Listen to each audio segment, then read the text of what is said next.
On a avec nous aujourd'hui Fabien Potencier, qui est le patron, le fondateur et le patron de Sentiolab, qui fabrique notamment une formidable solution qui s'appelle Symfony. Il nous expliquera à quel point c'est utilisé aujourd'hui mondialement et comment c'est embarqué aujourd'hui dans tout un tas d'autres solutions. C'est un business model vraiment particulier qu'ils développent et ils sont extrêmement, comment on dit en français, successful. Frédéric Play, qui est le patron donc de Commerce Guy. Commerce Guy, c'est un autre exemple d'une success story absolument incroyable. Hein, c'est une société qui a une empreinte marché, on pourrait dire mondiale, hein, puisque vous êtes aussi présent aux États-Unis qu'en France. Et alors vous avez en plus la particularité de non seulement fonctionner en environnement Linux, mais aussi en environnement Microsoft. Alors du coup, vous avez des amis partout. Alors vous avez réussi cette synthèse-là absolument incroyable.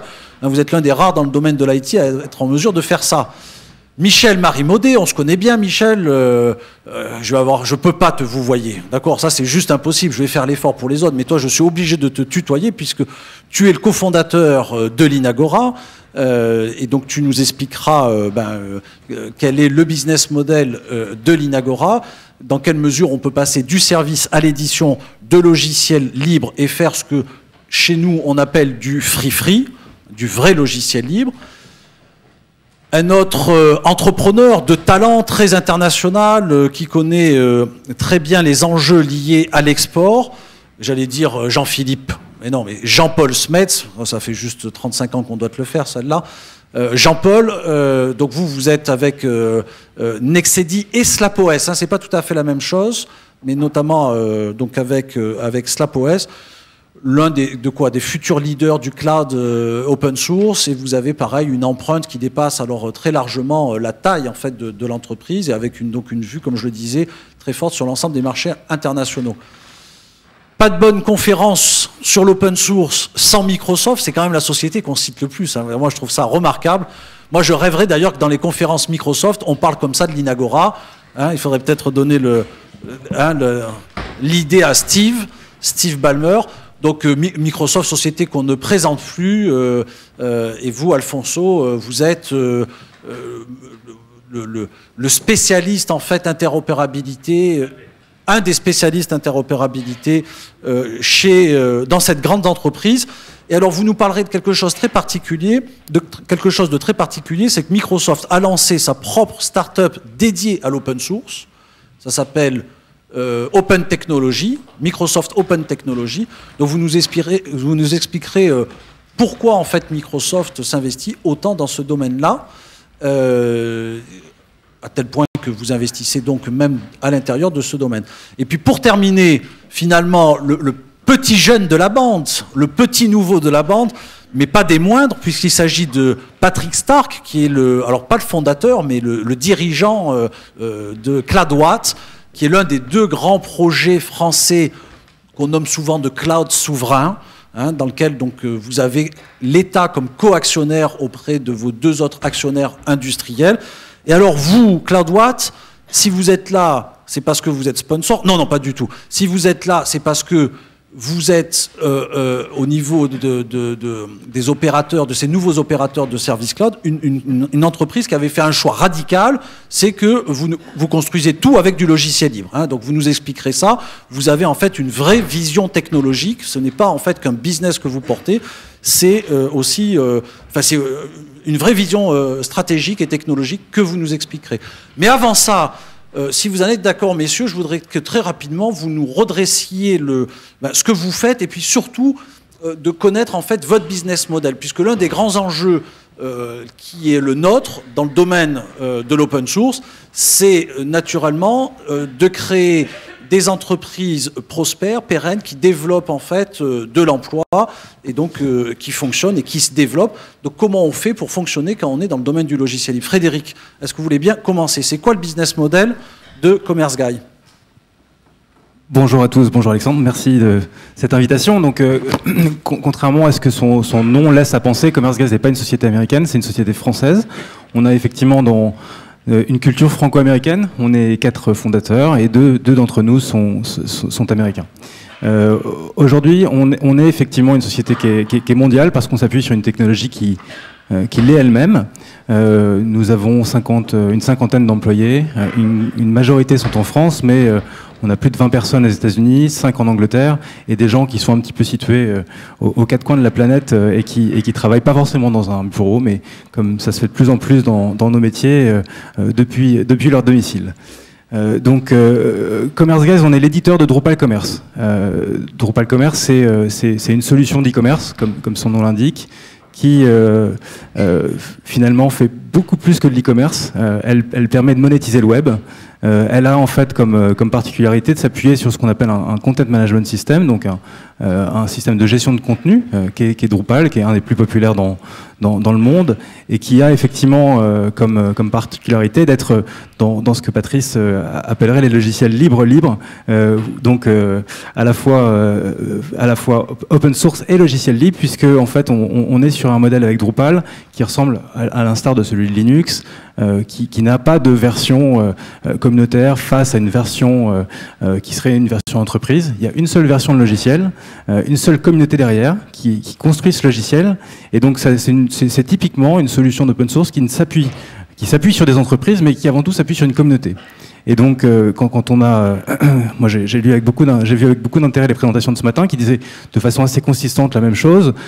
La communauté n'est absolument pas en opposition avec les entreprises. Au contraire, les entreprises font partie de la communauté. C'est finalement un seul monde qui travaille ensemble et qui fait en sorte d'avoir un logiciel qui est de mieux en mieux, de meilleur en meilleur, et finalement de plus en plus d'utilisateurs. Quelques chiffres. Aujourd'hui, Drupal.org, le site qui est à la fois l'espèce d'usine à ciel ouvert de fabrication de code de Drupal, et puis également l'endroit où la communauté interagit. C'est plus d'1 million de membres actifs qui se connectent tous les jours. Si on regarde Alexa, les chiffres d'Alexa sont intéressants. 600e site mondial en termes de trafic, donc c'est devant des sites de médias hyper connus, et c'est que pour un public de geeks. C'est entre guillemets effectivement pour démontrer un peu la capacité de ce genre de solutions à se populariser, à être massive et à être très visible. Et alors vous, sur Drupal Commerce? Alors merci, j'allais y venir. Donc notre business model est Drupal Commerce. Donc Drupal Commerce, c'est effectivement une solution qui leverage Drupal au sens où tout ce qui marche avec Drupal marche avec Drupal Commerce. Donc lorsque vous faites un site marchand, eh ben, vous pouvez effectivement bénéficier de l'ensemble des modules qui ont été développés et donc de la puissance du logiciel. Nous, la vision de notre business model, c'est d'être un petit peu la gateway ou le portail ou le point d'accès pour les entreprises auprès de cette communauté, auprès de ce code. On ne fabrique pas de site web, on travaille avec des intégrateurs, avec des web agencies pour qu'elles fabriquent le site web qui fonctionne, qui soit les mieux construits possibles, et on leur apporte du support, on leur apporte de la formation, on leur apporte du conseil sur ces projets.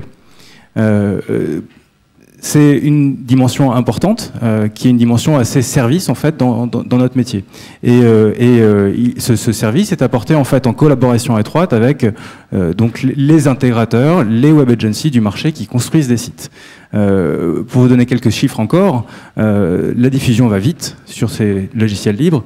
On a aujourd'hui 23 000 marchands qui sont utilisateurs de la solution. Ces 23 000 marchands, ils ont été acquis en 15 mois, depuis que la solution est disponible. Donc ça va très vite. On en a eu 2200 de nouveaux le mois dernier. C'est donc voilà, des systèmes de popularité très forts.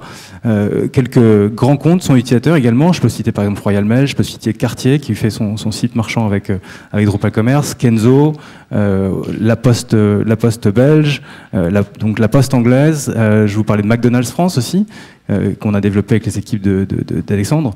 Voilà, de nombreux utilisateurs. Et donc autour de ce modèle-là, on pousse également, et ça fait partie de notre stratégie produit qu'on est en train d'implémenter en ce moment, également des solutions de cloud.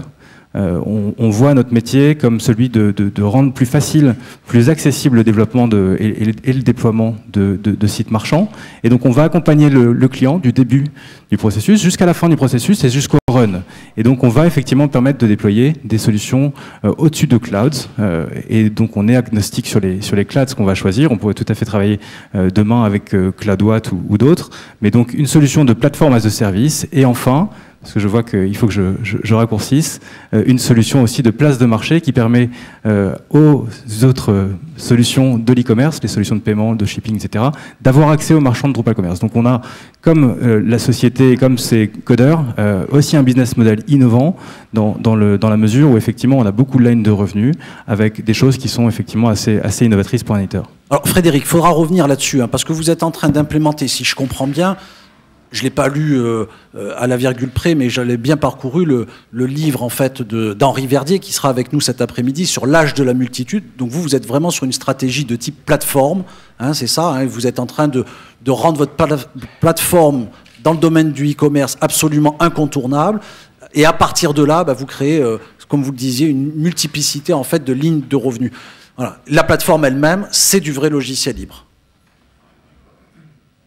Oui, absolument. C'est vraiment, enfin, c'est donc exclusivement du logiciel libre et c'est effectivement à la fois au cœur de l'ADN de la société et puis c'est aussi des choix pragmatiques qui nous ont conduit à ça.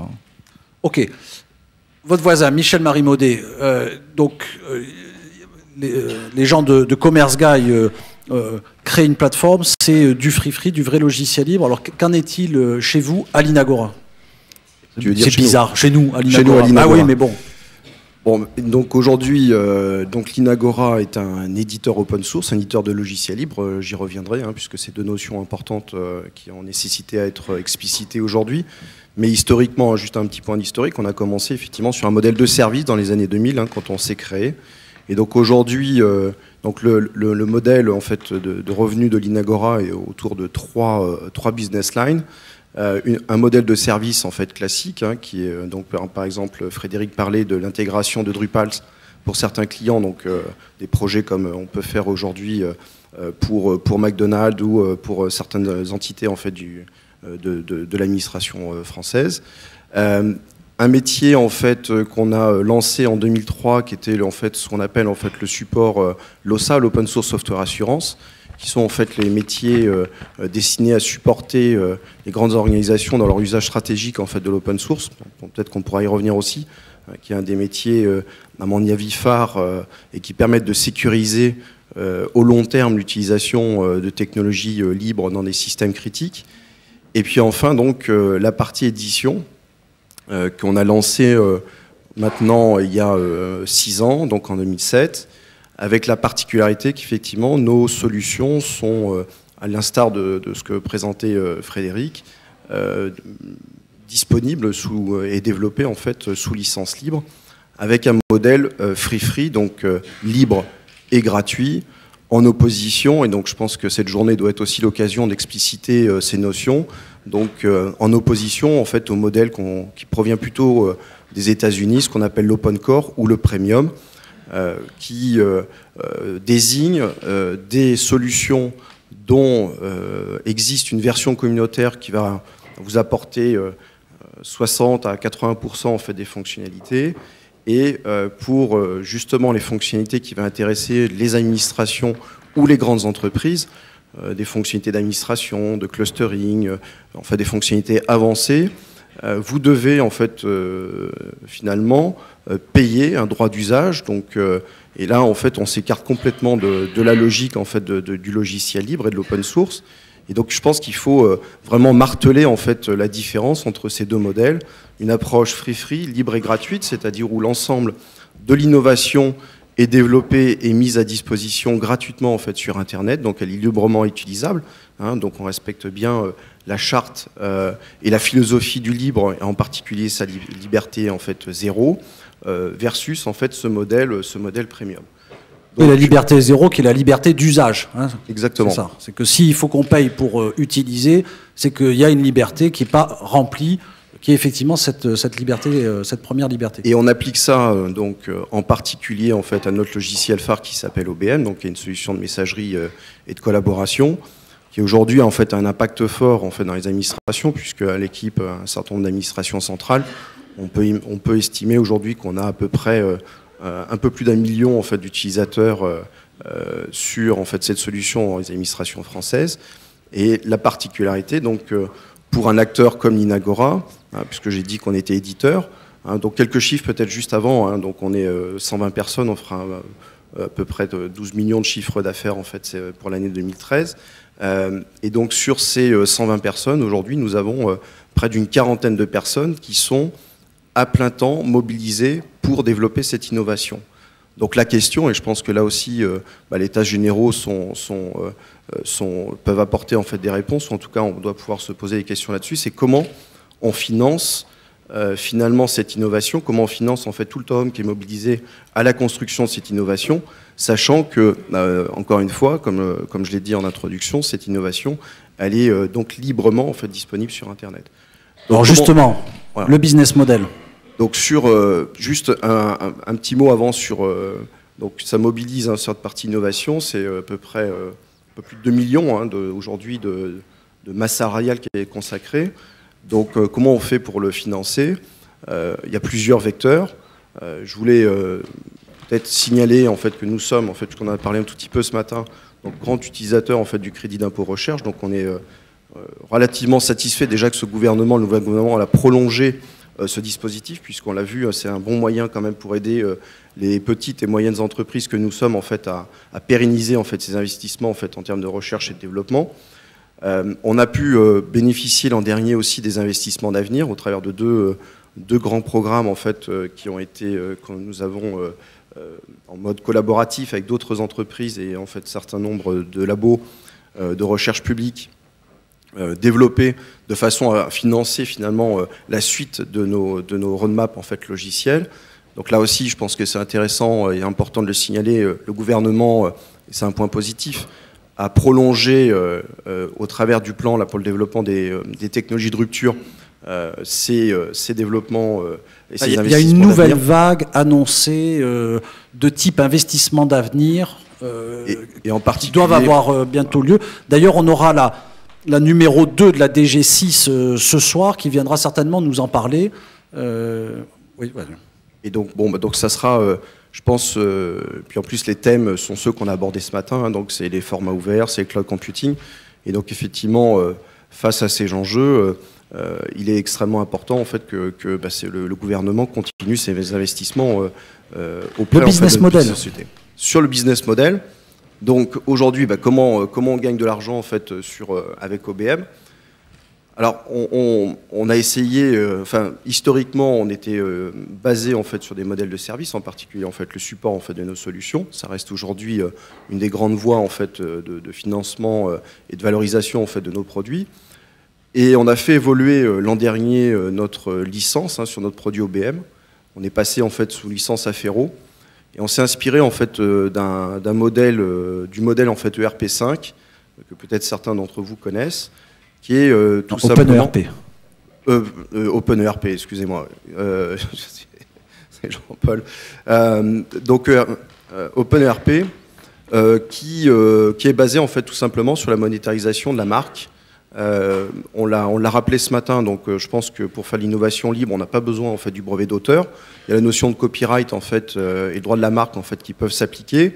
Et donc aujourd'hui, ce que l'on propose en fait aujourd'hui à nos clients, c'est qu'ils peuvent utiliser en fait nos logiciels de façon gratuite et libre, donc sans restriction encore une fois, mais en respectant en fait un certain nombre d'informations et d'indications par rapport à notre marque, tout simplement. Ce que propose et ce que autorise en fait la licence en fait Affero GPL, c'est de matérialiser en fait dans la licence comme quoi vous devez laisser un certain nombre en fait d'éléments sur les éléments d'interface. Et donc aujourd'hui sur OBM, donc vous avez le logo et puis un certain nombre en fait de messages qui apparaissent sur l'interface qui doivent rester compte tenu en fait dans votre utilisation en fait du logiciel. Et si vous souhaitez, puisqu'une grande organisation souhaitera certainement personnaliser l'interface et retirer en fait ces messages, et donc c'est en fait ce vecteur-là qu'on utilise pour inciter donc nos utilisateurs qui deviennent en fait nos clients à contractualiser avec nous ces contrats de support et sur lesquels en fait on libère tout simplement l'usage et nos droits de marque. Bon, formidable. Hein, alors tu es en train de faire exactement ce que j'avais demandé qu'il fallait pas faire, c'est-à-dire faire long. Voilà. Et alors après les gens vont dire mais tu favorises ton associé. Fabien, modèle économique, néanmoins merci Michel, modèle économique chez vous, chez Sentiolab, autour de votre solution Symfony. Est-ce que donc vous êtes confronté de la même façon, hein, vous faites de l'innovation, vous faites de la R&D, vous avez des gens qui développent votre logiciel, vous êtes un vrai éditeur. Voilà, comment vous financez ça, comment vous gagnez de l'argent en tant qu'éditeur de logiciels? Si j'avais une recette miracle, je vous la donnerais pas aujourd'hui de toute façon. Je pense qu'il n'y a pas de recette miracle en tant qu'éditeur de logiciel aujourd'hui. Il y a pas mal de modèles différents. On en a eu 2 exemples.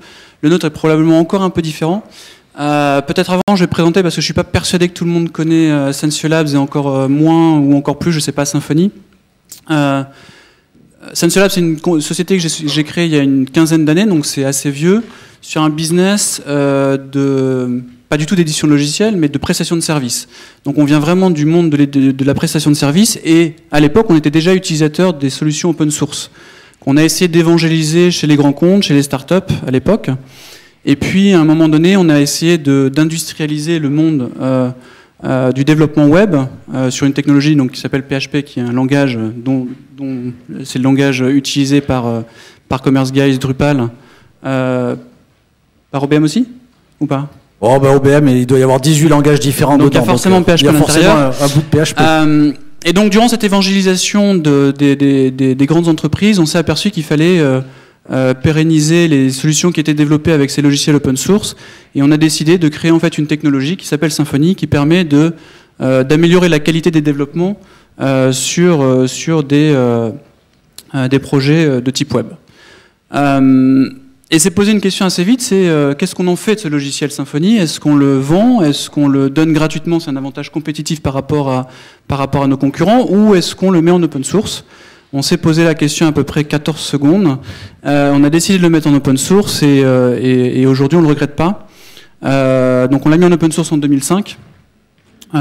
Et depuis un an, on est devenu effectivement un vrai éditeur de logiciels dans tous les sens du terme, puisqu'on a scindé l'entreprise en deux et la partie agence web et prestation de services traditionnelle a été splittée dans une autre société.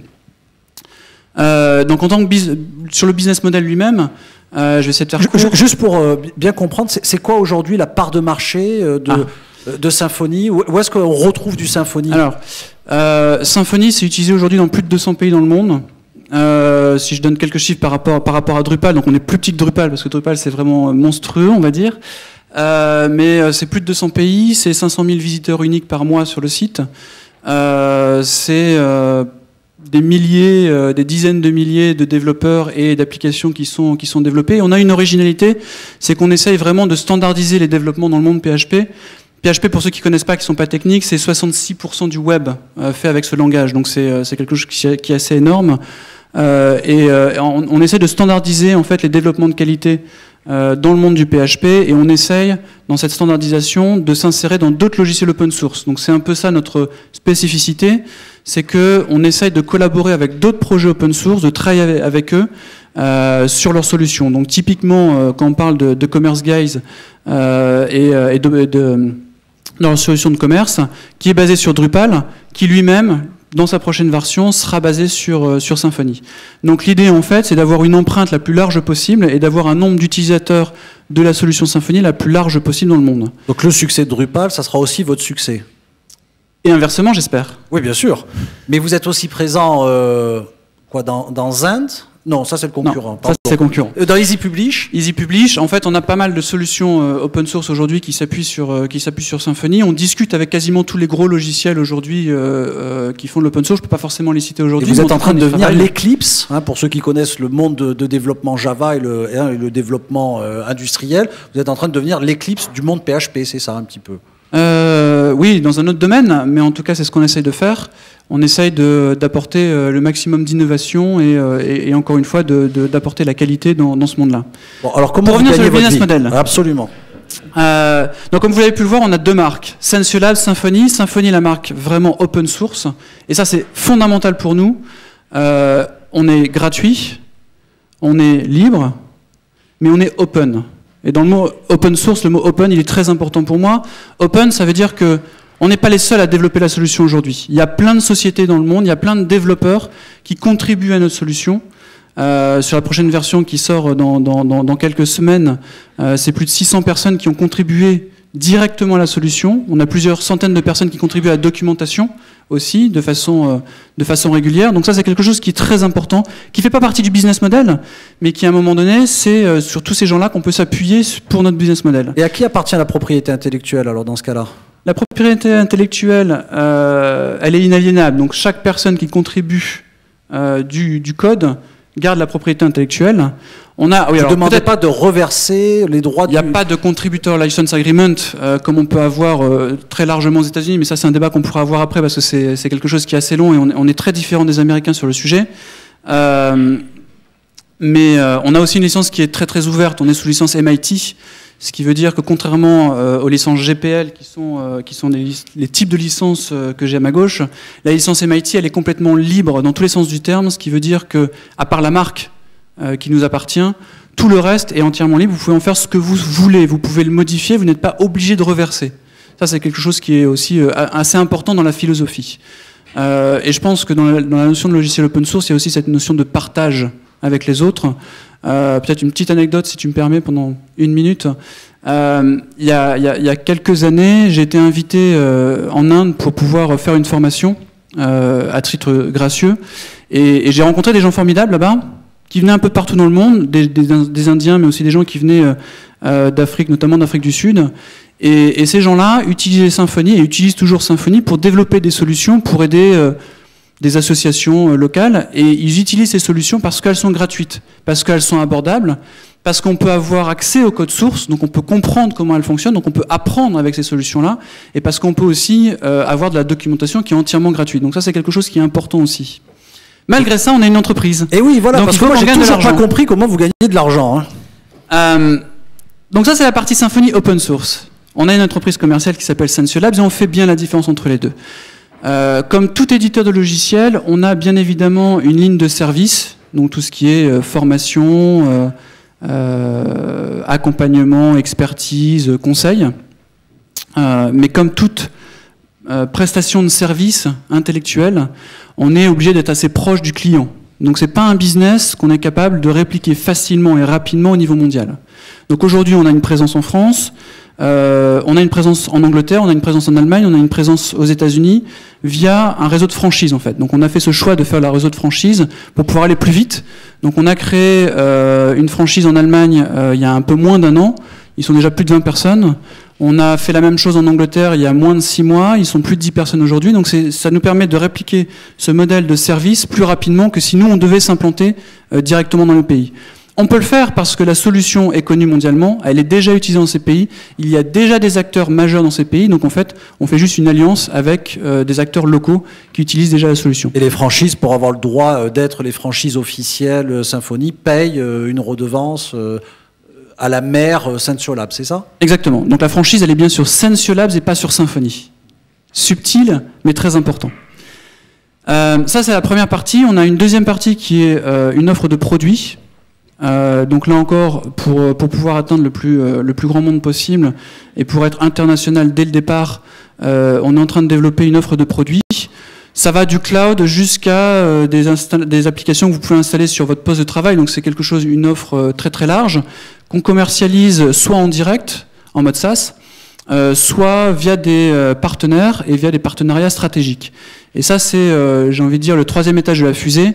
C'est ce qu'on disait tout à l'heure, quand on parle de Symfony adopté par Drupal ou Symfony adopté par Easy Publish, ce sont des solutions open source qui ont également des sociétés derrière.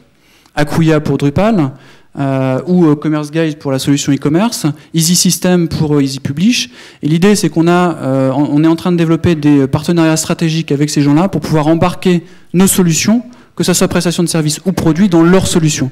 Donc là encore, pouvoir avoir accès à un réseau de partenaires beaucoup plus large que ce qu'on pourrait faire en propre. Bon, et eux vendent quelque chose, et quand ils vendent quelque chose, ils vous en retrocèdent une partie. Exactement. Ok. On commence à y voir clair. Mais donc il faut que je les invite aussi, eux, pour qu'ils nous expliquent comment eux vendent. Alors, parmi les gens qui font aussi, qui ont adopté en fait un business model très singulier, il y a les gens de SlapOS. Jean-Paul, vous en êtes le fondateur, le dirigeant. Comment vous gagnez de l'argent avec SlapOS? Parce que alors, déjà, expliquez-nous ce que c'est que SlapOS, parce que c'est un peu moins connu que d'autres solutions de type OpenStack. Donc en fait, moi je dirige une entreprise qui s'appelle Nexedi, qui il y a 10 ans a créé un ERP libre qui s'appelle ERP5, qui plus récemment a créé ce qui est d'ailleurs le seul système de cloud libre parmi les inventés en France, qui est dans les sponsors de ces journées. Et donc ce système, c'est SlapOS. C'est SlapOS. Alors pour comprendre comment ça marche, je vais expliquer le business model de ERP5. On cherche à avoir des clients qui payent bien et vite. C'est une bonne stratégie pour gagner de l'argent. Donc, on va en Allemagne et au Japon. Parce qu'en Allemagne et au Japon, les clients payent bien et vite. Première étape. C'est pour ça d'ailleurs qu'on fait 90% à l'export. Vous êtes présent là-bas? On est présent en Allemagne, on est au Japon, au Sénégal, au Brésil et pour en une Bulgarie. Entreprise d'une taille de 30. Donc tout se fait en ligne, tout est virtuel. Et nos clients, c'est EADS Astrium, le numéro 2 de la pharmacie au Japon, une banque centrale, donc des gouvernements sont des très très gros clients. Donc il faut qu'on trouve des pays où des grandes entreprises acceptent d'acheter directement à des petits éditeurs indépendants, en plus en France. Et c'est peut-être là où d'ailleurs où le secteur public en France peut avoir vraiment un rôle très particulier en étant en misant sur des petits éditeurs innovants, par exemple. Le secteur public mise déjà très bien. Disait la ministre. Et on a plutôt de très bons rapports avec le secteur public qui est plutôt ouvert en France, plutôt beaucoup plus ouvert qu'ailleurs. C'est en revanche avec le secteur privé que toute la chaîne d'achat, avec toutes les contraintes imposées sur les acheteurs, est telle que c'est dur de vendre. En plus, on n'est pas très bien payé et tard. Donc, étape 1, président du Syntec numérique ne dit pas autre chose. Hein. Après, pour comprendre notre business model, faut penser à Louis Vuitton. Donc, en fait, Vincent Bastien, un des anciens directeurs généraux de Louis Vuitton, a écrit un bouquin qui s'appelle Luxe oblige, qui explique la stratégie du marketing de luxe.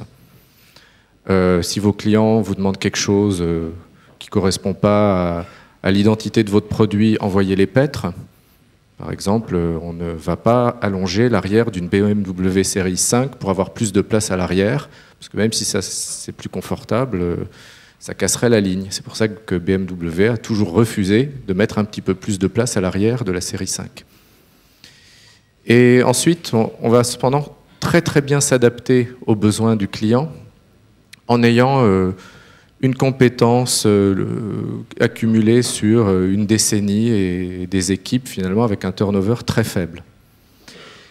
Et donc finalement ce qui nous fait gagner de l'argent, c'est de déployer ERP5 sur des projets de type Mission Impossible, réaliser l'ensemble du système de collecte des paiements par exemple pour le télépéage de la SANEF en 2 mois. Bon, donc des grands clients qui payent bien, qui payent vite, et à travers une économie de service, on fait rentrer de l'argent. C'est ça que j'ai compris pour l'instant. Et après et ça suffit, par exemple, au Japon, pour donner une idée, avec un client japonais, vendre un projet de type Mission Impossible, où on doit arriver à mobiliser 80 années, disons, de pratiques de supply chain qui n'ont jamais été formalisées par personne, ça fait une marge d'exploitation de plus de 50%. Donc aucun problème pour financer la R&D ainsi. D'accord. Alors là, juste à travers une économie de service, ça finance on peut financer 100% de l'activité de R&D. Bon. Donc ça veut dire qu'il n'y a pas de business model récurrent. Ah si. Alors après, il y a une deuxième partie. Nos bureaux, c'est des bureaux Ikea à 39 €. Nos locaux, on fait attention à ne pas trop dépenser dans des grandes tours ou dans du mètre carré cher. Au ministère des Finances aussi, ils font attention. Voilà, tout est minimisé. Donc même en payant bien nos ingénieurs, parce qu'il faut bien voir que tous les 6 mois, ils reçoivent une proposition de Google avec doublement de salaire. Donc on essaye de bien les payer.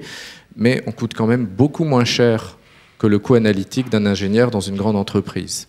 Ce qui fait que quand il s'agit de maintenir la solution, on aura quasiment systématiquement un contrat de maintenance récurrent qui va durer de l'ordre de 10 ans, parce que dans le monde de l'ERP, on évite d'en changer tous les 5 ans. C'est ça, vous vendez en fait des assistances techniques sur plusieurs années, ce qui serait en fait l'équivalent d'une software assurance de Microsoft finalement. Et avec une astuce, on s'arrange pour ne rien faire.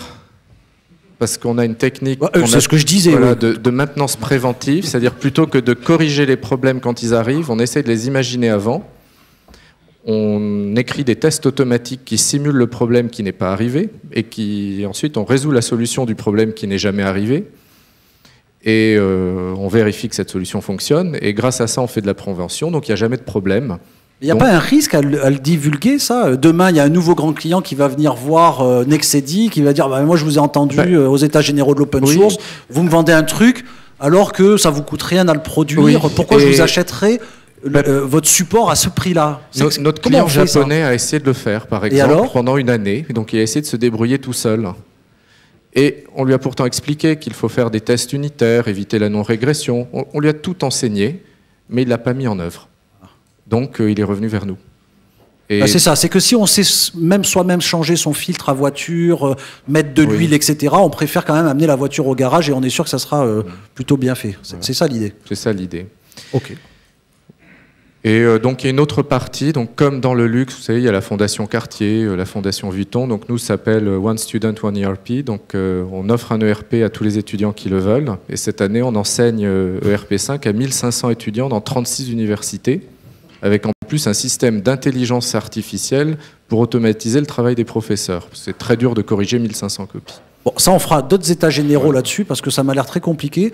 En attendant, on va passer la parole à Patrick Stark, c'est un peu difficile à prononcer. Oui, on saute volontairement Microsoft, parce qu'on va terminer par Microsoft, encore une fois. J'avais compris, Alex. Ah ben oui, on garde le meilleur pour la fin. Patrick, CloudWatt, je l'ai introduit très rapidement. Est-ce que vous pouvez nous en parler avec un peu plus de détails, nous dire en fait c'est quoi ce projet-là? Et puis... alors peut-être moins là, quel est vous n'êtes pas éditeur de logiciels open source, en tout cas pas encore à ma connaissance. Peut-être qu'un jour vous développerez vos propres services. Peut-être que vous le faites, et si vous le faites d'ailleurs, ça m'intéresse de savoir pourquoi et avec quel espoir de gain et de revenus. Et puis sinon, comment par contre pourquoi en fait avoir fait ce choix aussi fort sur l'open source? Je vais y venir d'abord pour vous dire qui nous sommes et ce que nous faisons. Donc nous sommes fournisseurs de services cloud au niveau de l'infrastructure. Alors une fois qu'on a dit service cloud, il y a tellement d'acteurs qui prétendent être service cloud. Nous, on s'est donné 3 critères. On dit premier critère, toutes nos offres doivent être paiement à l'usage, le fameux pay as you go. Donc il n'y a pas de mensualité ou de choses comme ça. Pas d'usage, pas de facture, c'est aussi simple. Le deuxième élément, c'est d'être capable, comme nous sommes un cloud public, d'offrir une élasticité bien sûr à la hausse et à la baisse, en fonction du besoin applicatif de nos clients. Et le troisième élément qui est fondamental, c'est la simplicité de l'usage. Tout le monde n'est pas un geek en profil, et on doit pouvoir offrir à chacun, en fonction de son profil de compétences, l'environnement tel qu'il le souhaite. Et donc cette simplicité d'usage s'accompagne aussi par un self-service. On doit pouvoir acheter ce service de façon très simple. Donc une fois qu'on a positionné le débat, on avait une chance, et c'était de partir d'une feuille blanche. Donc on a dû définir à la fois les architectures, les process, pour pouvoir atteindre les objectifs que l'on s'est fixés. Et partant d'une feuille blanche, on a commencé par définir la génétique de l'entreprise qui pourrait nous différencier de certains acteurs. Donc on s'est donné quelques critères, que je vais en mentionner quelques-uns. Un premier, c'est la sécurité, parce qu'on sait que la sécurité est un frein à l'utilisation de services cloud aujourd'hui. Donc la sécurité, on l'a déclinée sous toutes ses formes au sein de l'entreprise et dans nos architectures. Le deuxième élément, c'est la transparence. On fait ce qu'on dit et on dit ce que l'on fait. Et donc la transparence, ça va jusqu'à une transparence contractuelle, mais aussi transparence des procédures, accepter d'être audité par les grands clients qui le voudraient. Et un troisième élément qui me paraît fondamental, il a été évoqué ce matin, c'est la réversibilité. Un client qui vient chez nous, il reste, pas parce qu'il est locked in, comme ça a été dit ce matin, mais parce que le service qu'on lui fournit correspond au SLA que l'on a défini avec lui. Donc, il y aura des engagements pour pouvoir sortir, exactement, récupérer toutes ces données, etc. Exactement. Un client qui n'est pas satisfait récupère ces données dans le format, il n'a rien à payer pour cela, et en plus, s'il est resté un certain temps, on doit même lui donner son profil d'utilisation. Après tout, ce sont ses données d'utilisation, et on ira jusqu'à lui donner la façon dont il a utilisé le système avec son profil d'utilisateur. Donc partant de cette feuille blanche, 2 éléments fondamentaux étaient devant nous. Un premier élément, on doit évoluer dans le temps et rester compétitif, dans le moyen terme et le long terme. Donc pour rester compétitif sur ce type d'activité, il faut qu'on maîtrise nos architectures. On ne peut pas donner notre avenir à un fournisseur ou à des fournisseurs, donc on doit maîtriser les clés de voûte de nos architectures, parce que c'est avec ces éléments-là qu'on va arriver à se différencier notamment et à continuellement améliorer notre productivité. Donc premier constat. Deuxième constat, il faut aussi maîtriser bien sûr nos coûts pour être... C'est un marché qui est très, très compétitif. Pour être donc compétitif, il faut que nous maîtrisions nos coûts dans le temps. Donc ce faisant, pour maîtriser nos architectures, on ne peut pas donner nos architectures à un tiers. Donc on ne peut pas faire un choix d'architecture propriétaire. On doit donc faire des choix qui soient au niveau d'architecture ouverte et standard. Donc nous avons fait des choix pour ce qui est de la partie operating system autour de la fondation OpenStack. Nous sommes devenus un corporate sponsor de cette fondation parce que notre vocation, c'est de participer et pleinement participer. C'est-à-dire il y a une notion de je prends et je restitue quand je peux restituer et où je peux restituer. OpenStack, c'est grosso modo VMware, hein, c'est ça. Hein, si on essaie de comparer par rapport... c'est pas du tout VMware. Puisque si vous allez... J'ai oublié où j'étais. Voilà. Si vous allez, c'est justement là la différence. C'est-à-dire, dans un cas, on utilise le locked-in, comme on dit. C'est-à-dire que le jour où vous voulez évoluer, grosso modo, vous avez 2 choix. Ou vous suivez la route qui vous a été prédéfinie, ou si vous décidez de partir, il faut faire un gros chèque avec beaucoup de zéros derrière. Ça s'appelle migration. Donc nous, le choix que nous avons fait au niveau de l'OpenStack, l'OpenStack, c'est un framework open source. C'est ce qu'on pourrait appeler l'operating system du cloud, et nous avons fait ce choix d'architecture. Donc c'est une fondation, avec les règles d'une fondation, avec les règles d'usage de cette fondation.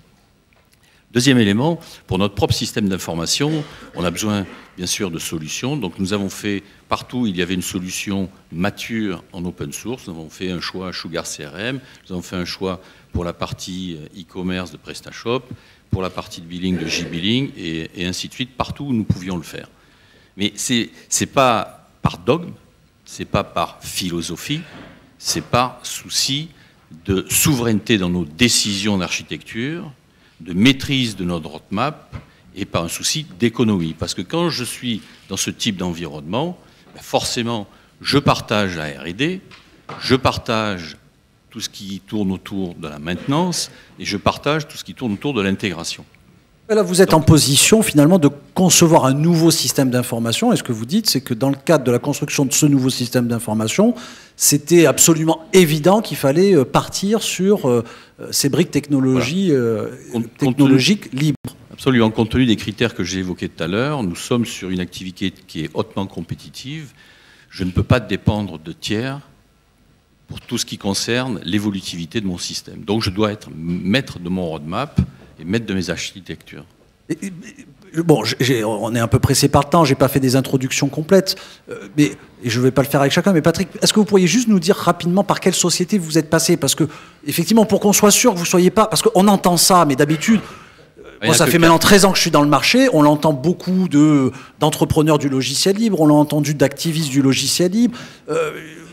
Vous avez quoi comme background? Vous êtes un de ces activistes du logiciel libre J'ai roulé ma bosse, comme on dit, dans cette industrie. J'y ai laissé quelques cheveux d'ailleurs. J'ai commencé ma carrière chez IBM, ensuite chez Compaq. J'ai fait la fusion entre Compaq et HP en France. J'étais le président de Compaq, j'étais le président d'HP ensuite. Et ensuite, pendant les 6 dernières années, j'ai travaillé dans le logiciel chez CA Technologies pendant 6 ans. Et donc, force est de constater que je connais cette industrie. Donc, face au challenge qui m'était demandé, que les actionnaires m'ont demandé, on a eu à faire des choix. Et les choix que j'ai eu à faire sont ceux que je viens de vous exposer, parce que je pense aujourd'hui que sur le créneau, encore une fois, je parle de mon entreprise, sur le créneau sur lequel nous opérons, ce sont les choix qu'il faut faire pour arriver à se différencier de façon économique et dans le temps, puisque nous sommes là pour durer. Donc il faut aussi prendre conscience de cette évolution dans le temps et donc de nos roadmaps et ainsi de les maîtriser. Alors, et quand vous parlez de ça, donc à vos actionnaires, on a bien compris, eux, ils souscrivent et donc ils vous soutiennent par rapport à cette stratégie.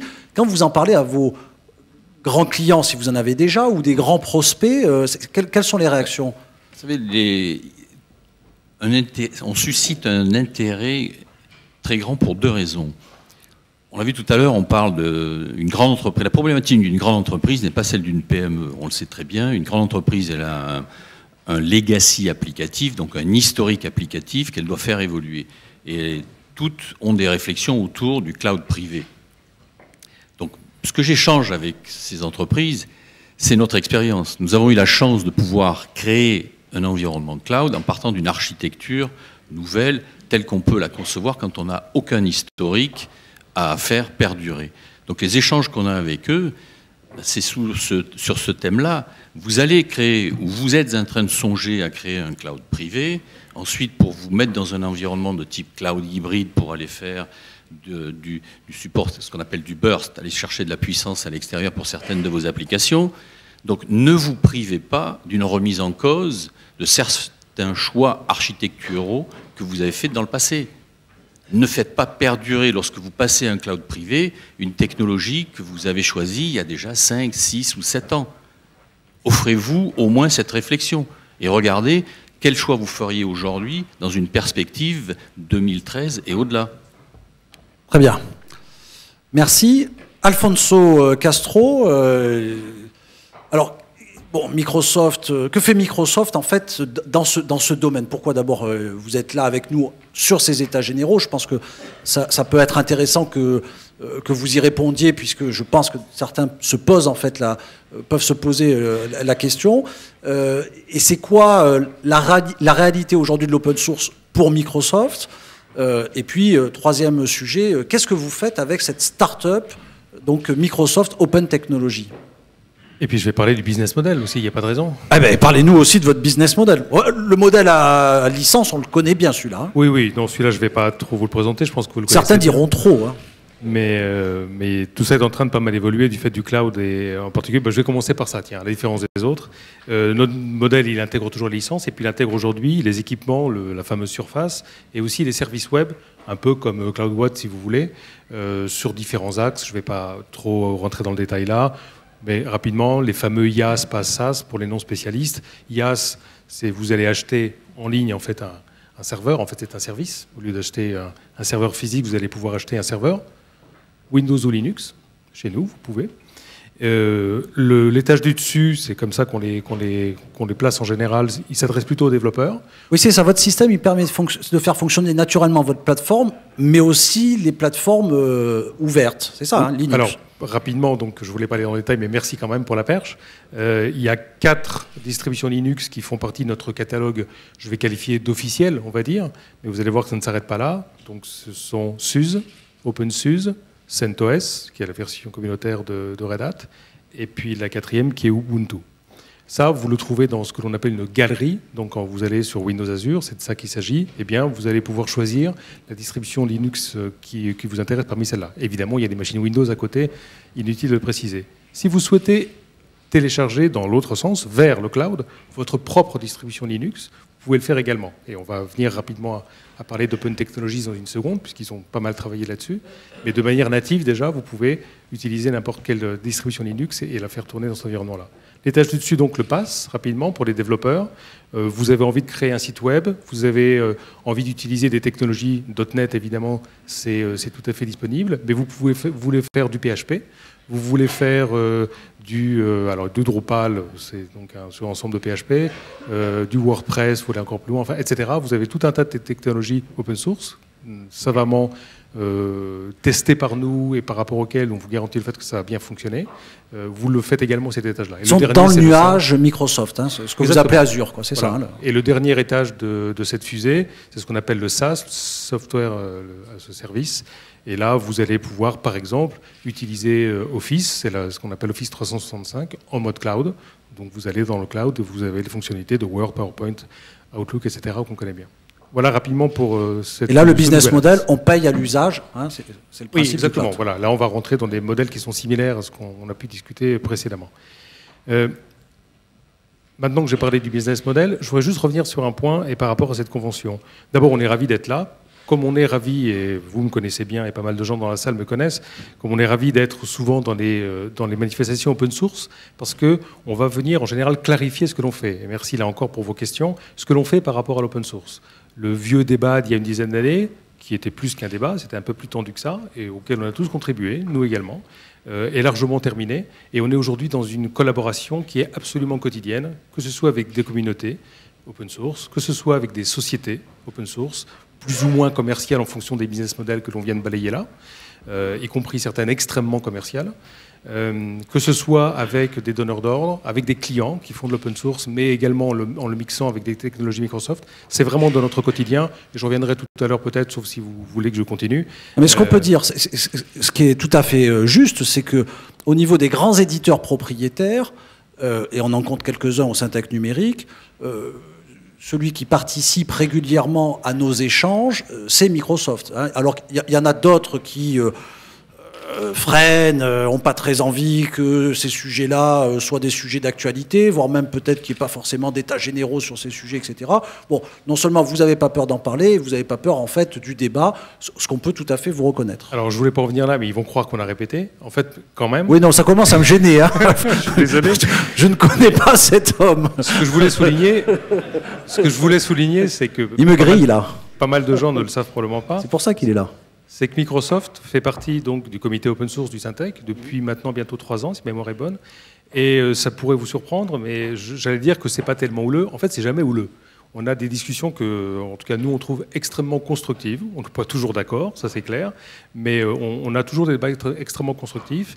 Et lorsque l'idée de ces états généraux donc, a surgi dans ce comité, vous étiez là puisque vous le présidez, vous le co-présidez, nous, on a trouvé ça formidable, parce que plus on parle de sujets, plus on permet à chacun de bien se positionner par rapport à ce sujet-là, plus on va apporter de transparence, et finalement, ça fait partie des fondamentaux de l'open source, de bien comprendre où on met les pieds avant de continuer à avancer. Voilà rapidement pour ce premier balayage. D'accord, mais pour être clair, il n'y a pas aujourd'hui, Microsoft ne fait pas de logiciels libres. Est-ce que vous fabriquez des logiciels que vous mettez sous des licences de type validées par la FSF ou validées par l'OSI, l'Open Source Initiative? Là encore, merci, parce que j'aime bien clarifier ce genre de choses. Donc, non, notre business model n'intègre pas donc de stratégie open source au sens du business model tel qu'on vient d'intégrer, de l'expliquer ici. En revanche, nous faisons nous-mêmes et nous publions pas mal de logiciels, pour ne pas dire beaucoup de logiciels en open source. Les exemples probablement les plus célèbres avant de venir à Open Technology, qui est effectivement le petit nouveau en la matière, en tout cas sous forme de société, pas de par ce qu'ils font. Le plus célèbre, c'est probablement notre contribution au noyau Linux, qui date maintenant de juillet 2009. Et la plupart des distributions Linux d'aujourd'hui intègrent des lignes de code qui ont été fournies par nous. Vous contribuez, mais vous ne fabriquez pas vous-même des logiciels. En revanche, voilà, nous faisons en sorte de favoriser... Dans votre stratégie business, il n'y a pas de place, en fait, au modèle alternatif du logiciel traditionnel. Il y a de la place à faire collaborer les développements qui sont faits par d'autres en open source avec notre plateforme.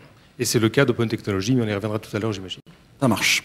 Frédéric, je voudrais revenir à vous, parce que d'abord, vous avez été de ceux qui avaient le mieux respecté notre règle, en étant court et extrêmement précis. Alors, je le disais en introduction, vous avez une présence... Enfin, votre logiciel a une présence mondiale. Commerce Guy aussi a une présence mondiale, un peu à l'instar de Sentiolab. Et puis par ailleurs, ce que j'aimerais connaître, c'est votre point de vue sur la différence des marchés entre États-Unis et Europe, la maturité au niveau de la compréhension des business models de ces deux marchés. Mondial, c'est un grand mot. On a effectivement des utilisateurs partout dans le monde. Nous, on n'est pas présent partout dans le monde. En revanche, on essaie de couvrir le plus de territoires possible.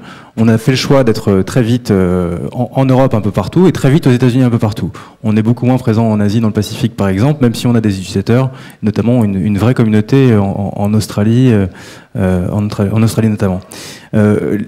Les différences de marché, elles sont très importantes. Enfin, elles sont vraiment très importantes, à tel point que on essaie de formuler un espèce de go-to-market dans chaque pays et on se rend compte qu'ils sont finalement assez différents.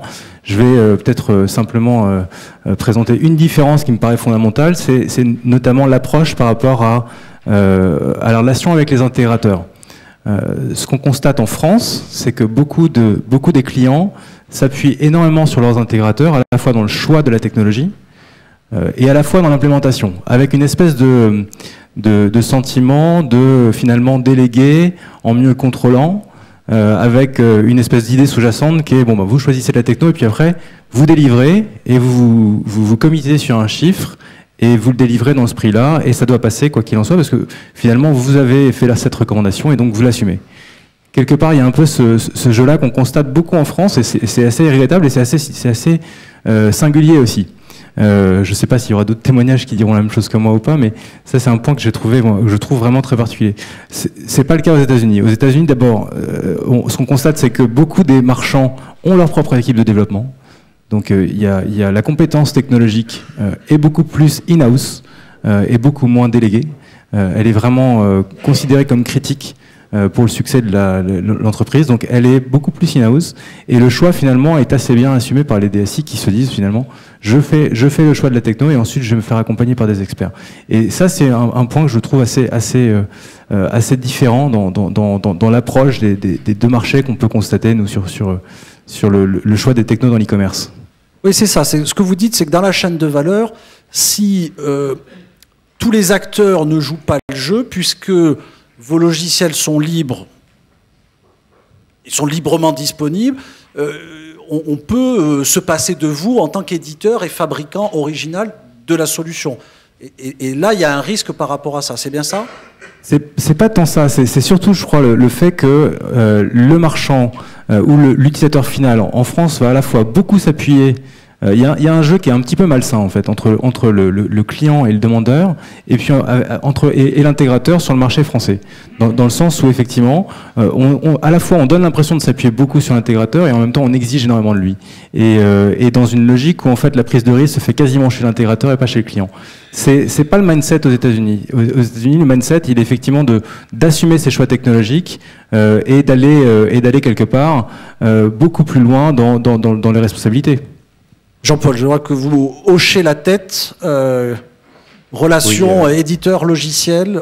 En fait, bon, d'abord, les intégrateurs sont indispensables, je le répète, et ont une contribution positive dans l'open source, dans de nombreux domaines en termes de communication. Donc, ceux qui me connaissent vont peut-être être étonnés de ce que je dis là, mais ils sont indispensables. Après, ce que j'entends là, quand j'en parle avec d'autres éditeurs, on pense vraiment la même chose. Et il y a une spécificité du marché français extrêmement bizarre. Donc, quand je faisais mon rapport de dernière année au Cœur des Mines, j'ai visité des éditeurs un peu partout en Europe. Ce que m'avait dit il y a 15 ans un vieil éditeur français, c'est une légende chez un grand constructeur automobile français. Dès que le nouveau DSI est arrivé, la première chose qu'il a faite, c'est de déréférencer tous les éditeurs de logiciels français. C'est aussi pour ça que j'ai fait de l'export, parce que j'avais ça. Et donc, si on voulait être positif, il faudrait que nos grands groupes achètent plus souvent, plus directement aux éditeurs de logiciels français, pas toujours, mais au moins de temps en temps, et assument de temps en temps également cette relation directe, parce qu'il n'y a que comme ça qu'on va financer la R&D. Alors aujourd'hui, j'ai préparé, je ne suis absolument pas au courant, donc je m'en excuse auprès de toi, une petite démonstration. Donc, j'ai entendu Monsieur Stark, vos objectifs de fournir de l'infrastructure simple, rapidement et sûre. Alors en France, souvent, quand on a son voisin à 1 mètre qui a la solution, on va voir la solution qui est plutôt à 8000 km. J'en profite qu'on soit en mètres, alors voilà. Vous avez là l'ensemble des éléments logiciels et je vous ai également préparé un contrat. Ah bah alors c'est fort. Dans lequel... Alan, écoutez bien. One second. You should take example on him. You know, because je m'engage that's the guy who was sous 8 really jours. able to make business in a conference. Beaucoup plus fort. Je m'engage sous 8 jours avec SlapOS à fournir un cloud souverain avec des machines virtuelles, la facturation, la comptabilisation, le IaaS, le SaaS, le PaaS, le catalogue applicatif, la résilience en cas d'attaque terroriste et même un réseau virtualisé en mesh. Sous 8 jours. Transfert de compétences, 28 000 € par an. Et donc pour vos actionnaires, pour le benchmarking, si nous devions en assurer l'exploitation, avec une équipe de 5 personnes sur 3 continents, 500 000 € par an, pour toute l'exploitation en 24/7, réponse sous 1 heure. On se parle à la sortie. Voilà, et donc 8 jours, j'en prends l'engagement devant l'assistance. Ça a été financé par les pôles de compétitivité, en partie par l'État, et c'est entièrement libre. Bon, bah, c'est formidable. Voilà. Alors, effectivement, Et donc, c'était pas du tout prévu.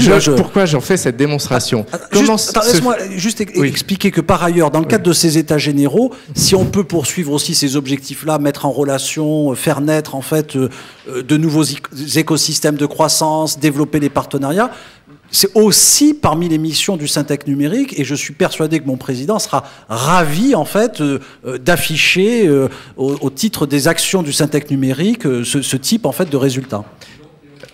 Voilà. Et on ne prendra pas de commission, donc, bien évidemment, rappelle l'imam Oumani. Le sens de cette démonstration.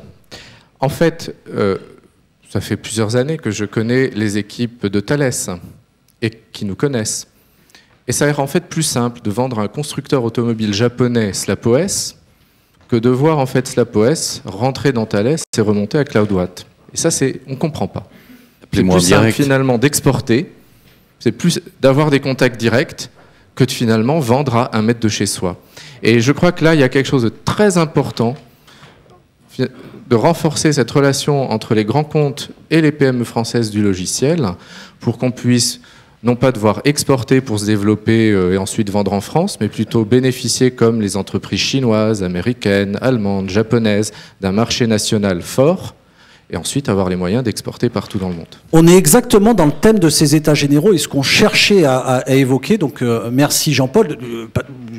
J'imagine que Patrick... Je suis ravi, moi, on va se parler à la sortie. Bon, et en plus, il y a même un déjeuner pour pouvoir discuter de tout ça. Donc c'est parfait. Qu'est-ce qui veut intervenir sur ce thème de la relation éditeur de logiciels libres, intégrateur, client et notamment, ce que je voudrais savoir, c'est est-ce que vous pensez qu'en tant qu'éditeur de logiciels libres, du fait d'une barrière plus faible peut-être à cette technologie, parce que dans le logiciel propriétaire, vous êtes obligé de vous mettre d'accord avec l'éditeur en question si vous voulez utiliser son logiciel. C'est le principe du droit d'usage et donc de la licence, et c'est ce qui fait toute sa beauté quand d'un côté on investit. C'est la meilleure garantie que quand il y a quelqu'un qui utilise, il paiera forcément. C'est d'ailleurs à cause de ça que certains critiquent le modèle effectivement du logiciel traditionnel et souhaitent voir autre chose émerger. Michel, est-ce que... Je vois à quoi tu fais référence. Alors bon, il y a des gentils et des mauvais ou des mauvais canards en fait des deux côtés, que ce soit des éditeurs ou des intégrateurs. Mais on peut prendre en fait un exemple en fait nous concernant sur le logiciel OBM. Donc avant le changement de licence, donc en étant libre et gratuit, rien n'obligeait les intégrateurs à se rapprocher de nous et à lier en fait une relation en fait commerciale. D'une part pour pérenniser le soft, mais aussi, bien sûr, on parlait tout à l'heure de mise en commun et de remise en commun en fait, des développements, en fait, participer au développement du logiciel. Donc là, on a un exemple très précis. Aujourd'hui, une administration, que bien sûr je ne citerai pas, très prestigieuse, qui a bâti en fait, un socle technique de communication basé en fait, sur OBM, intégré par un couple de grands intégrateurs, pour lequel, finalement, même si on avait contractualisé au moment de la remise en fait, de l'offre initiale, le marché s'est fait finalement sans nous. D'où l'importance, effectivement, de regarder comment sécuriser cette relation, et ce qui nous a amené en particulier à changer en fait, cette licence. Alors moi, pour Patrick, je ne suis pas venu avec un contrat pour OBM. Mais ouais, j'aurais dû parce que c'est la kermesse aujourd'hui. C'est le moment des soldes. Oui, c'est vrai que c'est la période des soldes. Effectivement, quand on parle en fait de cloud souverain, en fait aujourd'hui, on voit qu'un des services qui est attendu, on le voit dans les différentes études, c'est tout ce qui est services en fait de communication et de collaboration, mais qui sont destinés en fait à migrer finalement assez rapidement en fait sur des technologies de type cloud. Et aujourd'hui, encore une fois, il faut parler de ces sujets-là. Et donc, Jean-Paul, merci, parce que il y a des choix actuellement qui sont faits dans d'autres administrations sur des solutions donc concurrentes en fait à OBM. Donc, par exemple, Zimbra. Comme je le disais tout à l'heure, Zimbra en fait est lui basé en fait sur un modèle en fait type premium, puisque aujourd'hui, par exemple, que si vous souhaitez utiliser une solution de messagerie de collaboration, en fait, le premier usage que vous allez avoir, en fait, c'est certainement sur votre smartphone ou sur votre tablette. Et ça, dans Zimbra, en fait, c'est lié en fait à un droit d'usage. Vous l'avez pas en fait dans la version dite communautaire. Et donc aujourd'hui, on parlait de prescripteurs au sein des clients. En fait, il y a une responsabilité au sein de certains prescripteurs qui aujourd'hui font croire à leur hiérarchie qu'en prenant en fait ce type de solution, ils prennent en fait des logiciels libres et finalement se retrouvent avec des systèmes classiques, hein, puisque le modèle freemium, c'est exactement la même chose qu'en fait un éditeur traditionnel, c'est qu'il y a un droit d'usage, et donc on parlait de réversibilité tout à l'heure et de coût de sortie de ces solutions. On est en fait, c'est pas mieux ou moins bien en fait que d'utiliser Lotus Notes par exemple. Donc là, en fait, il y a vraiment aussi un effort de pédagogie aussi au niveau des prescripteurs, de bien comprendre en fait ce qu'est cet écosystème en fait de l'open source et de logiciels libres, et puis de responsabilité, effectivement, de responsabiliser tous les acteurs pour que, et donc j'espère en fait, puisqu'on parlait de CloudWatt, effectivement, que les choix, puisqu'il y a des choix qui ont été faits au niveau des infrastructures, basés majoritairement sur des solutions libres, mais que sur les couches en fait qui vont être implémentées et mises à disposition en fait des futurs clients de ces clouds en fait souverains, soient basées en fait sur des technologies réellement libres, donc libres. Oui, ce que tu dis, c'est que ça sert à rien de faire le choix d'open, j'allais dire open cloud stack, d'open stack. Et de se battre pour pas faire rentrer de logiciels propriétaires au niveau des couches basses, et puis à côté de faire le choix de logiciels freemium sur les couches hautes. Hein, c'est ça, il faut une cohérence d'ensemble. Pour les modèles, comme on l'a évoqué tout à l'heure, il y a un modèle qui est IaaS, PaaS, SaaS. Moi, mon souhait, c'est que tout éditeur de logiciel, quel qu'il soit, quelle technologie qu'il utilise, open, pas open, vienne se poser sur mon infrastructure. L'essence même d'un IaaS provider, donc de service au niveau de l'infrastructure, c'est de pouvoir abriter un logiciel applicatif qu'un client veut utiliser.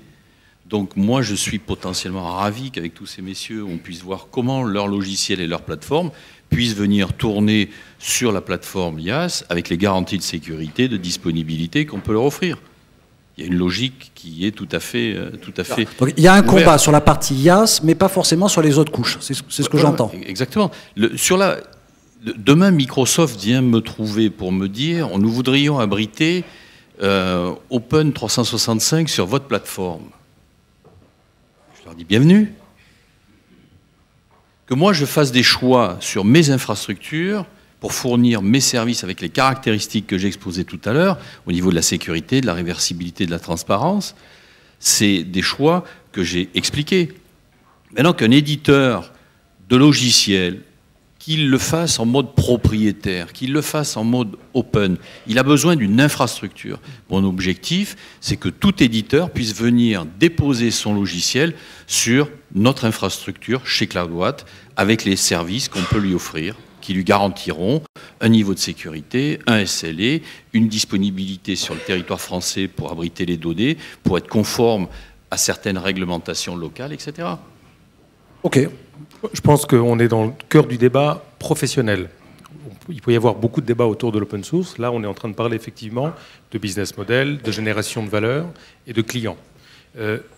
La raison pour laquelle on s'est, nous, évidemment, donc, embarqué dans une stratégie open source depuis maintenant pas mal d'années, je ne vais rien vous révéler, hein, c'est qu'on y voit notre intérêt, forcément. Et donc, dis-moi notre intérêt, justement, dans ce type d'approche, dans une approche mixte, dans laquelle on va pouvoir tirer parti, lorsque l'on est client, quelle que soit son activité, de ce que l'on estime être le meilleur pour soi-même, en fonction de l'activité que l'on a donc, soit à partir de l'open source, soit à partir de logiciels non open source, quels qu'ils soient. Et c'est cette mixité qui fait selon nous cette richesse. Nous, notre effort et notre responsabilité et notre intérêt aussi, y compris financier, c'est bien de favoriser effectivement cette démarche-là et de faire en sorte que notre plateforme non open source, on l'a souligné, puisse accueillir autant que faire se peut, et techniquement parlant déjà de la manière la plus simple possible, ces briques open source-là, qui au final bénéficieront également à ces acteurs open source-là, à supposer que notre plateforme d'origine, celle dont je parlais originellement, soit évidemment efficace, ce qui jusqu'à présent est le cas et pourvu que ça dure. Mais c'est cette mixité qui va apporter, donc, selon nous, la plus grande richesse fonctionnelle, probablement économique, et qui va derrière permettre donc, soit de créer de la valeur lorsque l'on a une activité strictement privée à vocation lucrative, soit un meilleur service aux citoyens lorsqu'on parle effectivement de secteur privé avec une économie qui soit maîtrisée. Ok, stratégie de mixité chez Microsoft hein, pour toujours valoriser vos propres logiciels et votre innovation aux côtés en fait des logiciels open source. Fabien. Ou des services. Ou des services. C'est ça qui est nouveau. Ouais, sur la partie cloud. Fabien. Oui, je voulais juste revenir sur la partie éditeur, relation éditeur-intégrateur. Oui. Je pense qu'il y a une différence fondamentale entre un business model d'éditeur propriétaire et un business model d'éditeur open source.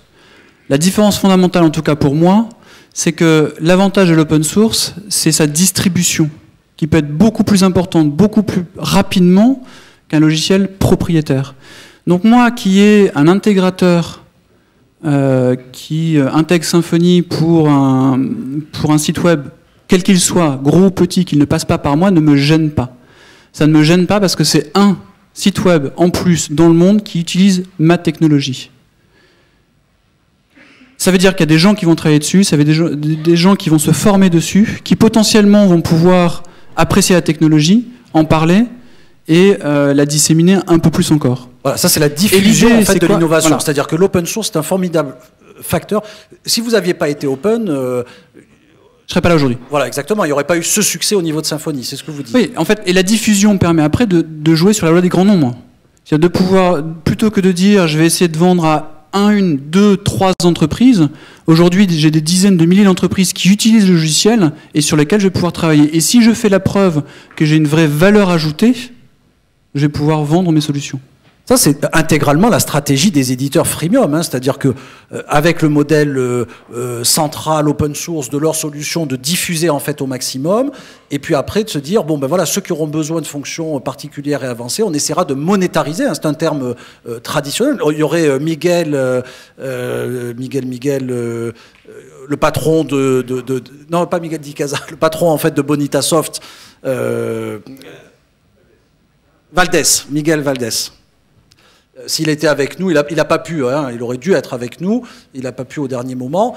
C'est exactement ce qu'il nous expliquerait. Hein, dans le modèle freemium, c'est en fait la stratégie en fait, de diffusion maximum avec derrière des stratégies de monétarisation du parc installé. Mais néanmoins, il y a une différence quand même fondamentale. C'est que dans un cas, le logiciel il est libre jusqu'à un certain point. Dans l'autre cas, il est libre, quoi qu'il arrive, sur 100% des fonctionnalités. Alors donc voilà, ça veut dire que le business model, il doit être différent, il doit se faire sur autre chose. Il n'est pas sur je vais rajouter des fonctionnalités supplémentaires qui vont être payantes.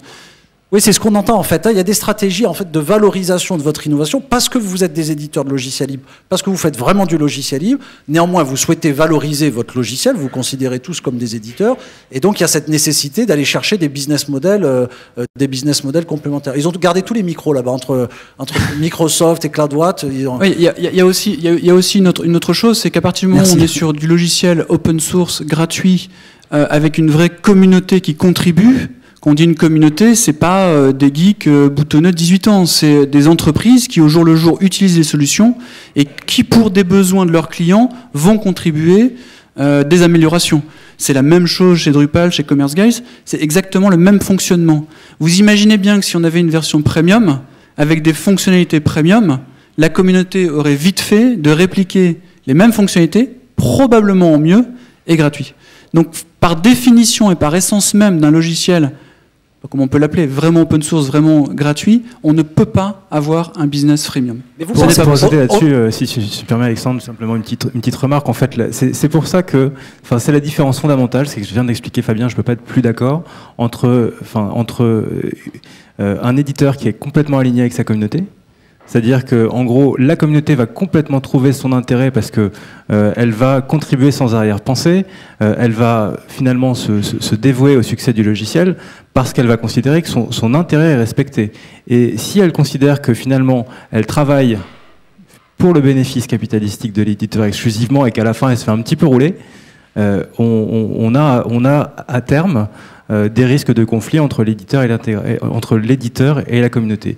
Et donc les plus grosses communautés, celles qui réussissent, celles qui sont vraiment massives dans le monde aujourd'hui, elles sont sur le principe que Linux avait fondé. Hein. Elles sont effectivement sur ce principe de une seule base de code, pas un code pour jouer et puis un code pour les entreprises, avec ce jeu de l'éditeur qui a essayé de pousser au fur et à mesure les gens qui utilisent la version gratuite vers la version payante, et qui effectivement est un truc sur lequel la communauté se retrouve pas. Donc si tu veux, là où ça se densifie, là où ça se massifie, c'est effectivement lorsque on arrive à avoir un modèle où la communauté est alignée avec l'éditeur. Et ça me paraît être un point fondamental de différence. Bon, on est dans le cadre d'états généraux de l'open source. Alors même si aujourd'hui on n'est que sur la journée T0, hein, c'est celle qui lance en fait ce travail qui va durer sur les prochains mois à travers des groupes de travail, à travers une consultation publique. Néanmoins, j'aimerais que vous réserviez chacun votre dernière intervention sur ce qu'il vous semble être nécessaire de faire pour améliorer le développement de vos entreprises, le développement de vos écosystèmes. C'est quoi les 2-3 mesures phares maximum que vous voyez, vous pouvez vous concentrer naturellement sur une, pour faire en sorte que globalement l'écosystème de l'open source soit leveragé et progresse et se développe. Qu'est-ce qui veut commencer? Le spécialiste de l'industrie? Le corps des mines? Jean-Paul. Donc je vais présenter une idée simple. Donc j'ai discuté avec 2-3 éditeurs qui ont l'air de trouver ça plutôt une bonne idée. Mais c'est vraiment un lancement. Comment on appelle ça déjà? Un test quand on teste une idée. Bon. En bêta oui. Donc l'idée c'est, imaginons quelque chose qui s'appellerait un crédit d'impôt fournisseur innovant. On remarque qu'on a bien fait le CICE après avoir fait le CIR. On peut faire le crédit d'impôt. Aujourd'hui, on a énormément de dispositifs publics qui financent l'innovation, typiquement la recherche, avec le crédit d'impôt recherche, les FUI, les projets FP7, Eureka, Eurostar, ITEA. Donc on trouve assez facilement de l'argent pour payer des chercheurs qui vont ensuite créer des technos innovantes. Mais une grande partie de l'innovation, ce n'est pas simplement des idées dans la tête d'ingénieurs, mais elles viennent du marché et des demandes de véritables clients. Si on peut inciter par un crédit d'impôt nos grandes entreprises à apporter des problèmes techniques à résoudre à des PME, un peu comme elles le font naturellement en Allemagne ou au Japon, par un crédit d'impôt, on va automatiquement favoriser le développement des logiciels des éditeurs de logiciels français, open source ou pas open source, beaucoup plus fortement que simplement avec le crédit d'impôt recherche. Alors finalement, les grandes boîtes auraient un crédit d'impôt recherche, un crédit d'impôt fournisseur innovant, si ils sous-traitent une partie de leurs travaux de recherche et d'innovation à des PME. Non, s'ils achètent pour quelque chose qui va en production, la technologie à une PME française éditrice de logiciels. Bon, ça va donner plus de travail à la DGSI, ça leur manque pas, mais bon, elle sera... non oui, peut-être, enfin, pour étudier la mesure, mais après, aucun travail administratif, c'est un crédit d'impôt. Tu travailles pour le corps. Non, mais...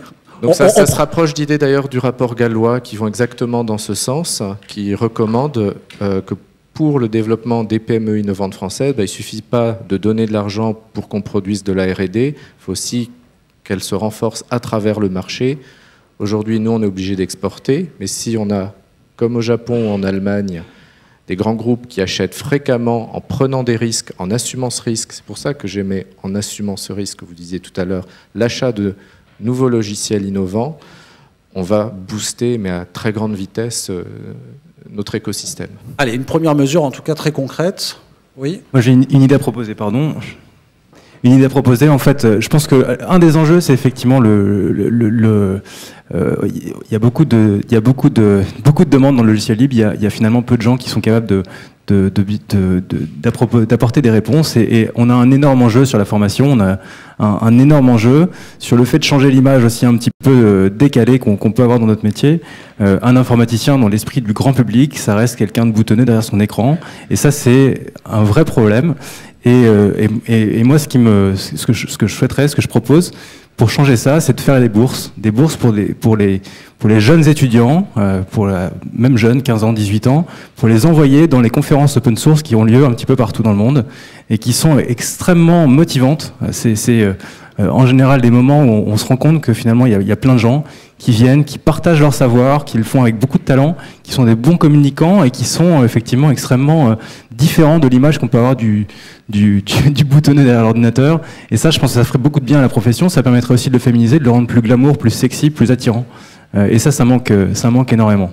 C'est sûr que quand on va sur la 101, hein, qui est cette route qui dessert de San Francisco jusqu'à la Silicon Valley, dans le sud de la péninsule, sur cette 101, il y a plus de Porsche que sur le périphérique, hein, et qu'il y a un certain nombre de geeks, notamment dans le cadre des achats et des ventes, surtout des entreprises IT et des introductions en bourse. Il y a énormément d'argent dans l'IT, dans la Silicon Valley, et c'est vrai que l'image qu'on peut en avoir dans la vallée, ça n'a rien à voir effectivement avec l'image qu'on peut en avoir ici. À noter, je le redis, parce que c'est un gros travail de plus d'une année, mais le Syntec numérique est conscient en fait de ce sujet-là. Alors on a choisi, nous, de travailler sur une approche un peu plus globale, parce que le Syntec numérique, c'est la maison de tous les numériques. Et donc on a lancé cette campagne SNUMS, hein, les SNUMS, comme il y a les Sims, il y a les SNUMS, qui sont... donc il faut aller voir, hein, c'est le réalisateur de Very Bad Blague qui a réalisé ces petits films. Bon, ils sont très très drôles, voilà, et ça montre que depuis tout temps, il y a des innovateurs, il y a des gens qui font progresser en fait l'innovation, et donc finalement que les entreprises du numérique que nous sommes à l'image de ces SNUMS, des gens qui font progresser la société, et que donc nos métiers sont tout à fait passionnants. Mais on peut travailler, ben voilà, formidable, c'est le président qui le dit, donc... on va lui proposer ça concrètement. Voilà. Fabien ? J'avais exactement le même point, la formation. Je pense que la formation, c'est fondamental. Aujourd'hui, notre plus grand problème, c'est le recrutement. C'est de trouver des gens qui soient formés, des gens qui connaissent les technologies open source. Ça commence à venir. Il y a un certain nombre d'universités, il y a un certain nombre d'écoles qui commencent à enseigner, qui commencent à se servir de logiciels open source pour l'enseignement. Ça, c'est une bonne chose.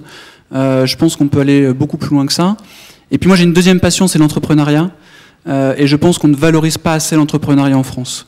Je pense qu'il faudrait vraiment que, c'est pas parce qu'on entreprend qu'on a envie de gagner de l'argent à tout prix, et je pense que les gens qui sont ici pourront en attester, quand on fait de l'open source, on ne prend pas forcément le chemin le plus facile pour gagner de l'argent. Et puis si on réussit pas, c'est pas grave. C'est pas grave, c'est une super expérience. Et donc je recommande vivement à toutes les personnes qui ont cette capacité ou qui ont en tout cas l'envie d'entreprendre, en plus dans les logiciels open source, faut se lancer.